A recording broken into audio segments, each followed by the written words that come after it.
আসসালামু আলাইকুম বন্ধুরা, আশা করি সকলে ভালো আছেন। আপনার ফেসবুকে যদি কন্টেন্ট মনিটাইজেশন পলিসি এসে থাকে তাহলে এই ভিডিওটি আপনার জন্য। চলুন বেশি কথা না বলে ভিডিওটি শুরু করি। ওয়েলকাম ব্যাক বন্ধুরা। কন্টেন্ট মনিটাইজেশন পলিসি রিমুভ করার জন্য আমাদের অল্প কয়েকটা কাজ করলে হয়ে যাবে। সেক্ষেত্রে আমরা প্রথমেই ফেসবুকে প্রবেশ করব। ফেসবুকে প্রবেশ করার পরে আমরা দেখে নেব যে আমাদের কোন কন্টেন্টগুলোতে সমস্যা। সেক্ষেত্রে আমরা প্রথমে আমাদের প্রোফাইল আইকনে ক্লিক করলাম। প্রোফাইল আইকনে ক্লিক করার পরে প্রফেশনাল ড্যাশবোর্ডে চলে যাব।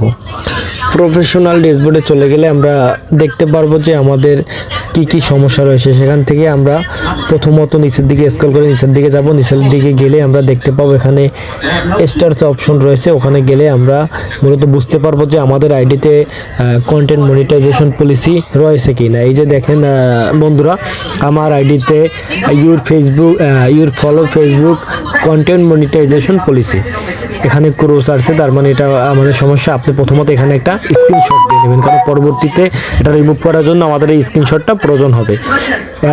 স্ক্রিনশটটা দেওয়ার পরে আমরা একটু ব্যাগে আসবো। ব্যাগে আসার পরে আমরা প্রফেশনাল ড্যাশবোর্ডে চলে যাব। আপনারা দেখতে পাচ্ছেন আমরা প্রফেশনাল ড্যাশবোর্ডে চলে যাওয়ার পরে আমরা একটু নিচের দিকে স্ক্রল করে নিচের দিকে যাব। নিচের দিকে গেলে আমরা এখানে একটি টুলস নামক একটা অপশন দেখতে পাচ্ছি। বন্ধুরা আপনারাও দেখতে পাচ্ছেন, টুলস অপশনে ক্লিক করে দেব। টুলস অপশনে আমরা ক্লিক করে দেওয়ার পরে আমরা একটু নিচের দিকে যাব। নিচের দিকে গেলে আমরা দেখতে পারবো যে পেজ রিকমেন্ডেশন।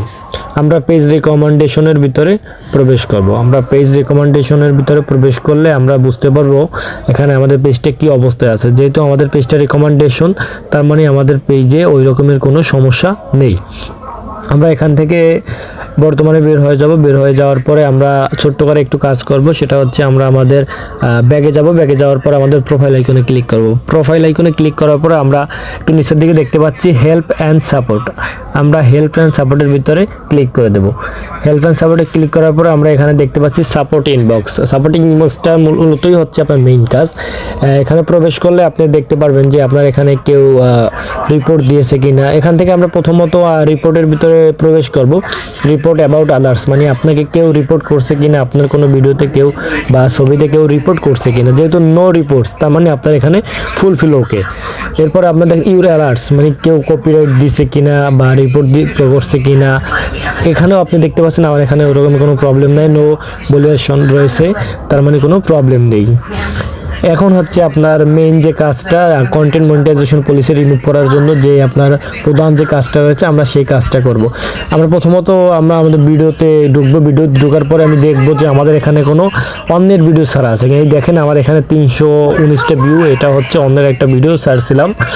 এর পাশাপাশি আমার এখানে আর একটা ভিডিও দেখা যাচ্ছে যেটা ভিউ হচ্ছে অনেক 10.8K ভিউ হয়েছিল। এখানে একটা অন্য একটা খেলোয়াড়ের ভিডিও ছাড়া হয়েছিল। এই দুইটার কারণেই আমার মূলত কন্টেন্ট মনিটাইজেশন পলিসি এসেছে। এর পাশাপাশি আমার এখানে কিছু কিছু ছবি আছে এমন যেগুলো হচ্ছে প্রোফাইলে ছাড়া এবং পেজে ছাড়া। এ ধরনের যদি আপনাদের থাকে যে আপনার যে ছবিটা প্রোফাইলে ছাড়া এবং ওই ছবিটাই আপনার পেজে ছাড়া, সেক্ষেত্রেও কিন্তু কন্টেন্ট মনিটাইজেশন পলিসি আসতে পারে বলে ভুল হবে, আসবে। মোটামুটি আপনি শিওর থাকেন, যেহেতু ফেসবুকটা বর্তমানে রোবটের মাধ্যমে দেখাশোনা করা হয়, তার মানে এড়ানোর কোনো সুযোগ নেই। আপনি ট্রাই করবেন একই জায়গায় দুইটা ছবি দিবেন না। একই জায়গায় যদি দুইটা ছবি দেন তাহলে আপনার এটা কন্টেন্ট মনিটাইজেশন পলিসির ভিতরে আসতে পারে এবং আসার সম্ভাবনাই বেশি। সেক্ষেত্রে আমাদের প্রথমত এই সমস্যাটা সমাধান করতে হলে আমরা এখান থেকে সোজাসুজি চলে যাব রিপোর্টে প্রবলেমে চলে যাওয়ার পরে আমরা আবার চলে যাব রিপোর্ট প্রবলেমের ভেতরে। রিপোর্ট প্রবলেমে ক্লিক করার পরে আমরা এভাবে দেখতে পাচ্ছি যে ক্রিয়েটিং রিপোর্ট নামে একটু সময় নেবে। তারপরে ইনক্লুড অপশনে আমরা ক্লিক করে দেবো। ইনক্লুড অপশনে ক্লিক করে দেওয়ার পরে এখানে অনেকগুলো অপশন আছে। আমাদের প্রোফাইল হলে প্রোফাইল, পেজ হইলে প্রোফাইল। যেহেতু আমাদের পেজ, আমি আমার পেজটা সিলেক্ট করে দিচ্ছি। সিলেক্ট করে আমি এখানে ক্লিক করে দিচ্ছি। সিলেক্ট করে দেওয়ার পরে ওই যে একটা স্ক্রিনশট দিয়ে রাখছিলাম বন্ধুরা, আমরা এখানে আপলোড ফ্রম ফোন এখানে ক্লিক করার পরে আমরা হচ্ছে ওই স্ক্রিনশটটা এখানে অ্যাড করে দেবো।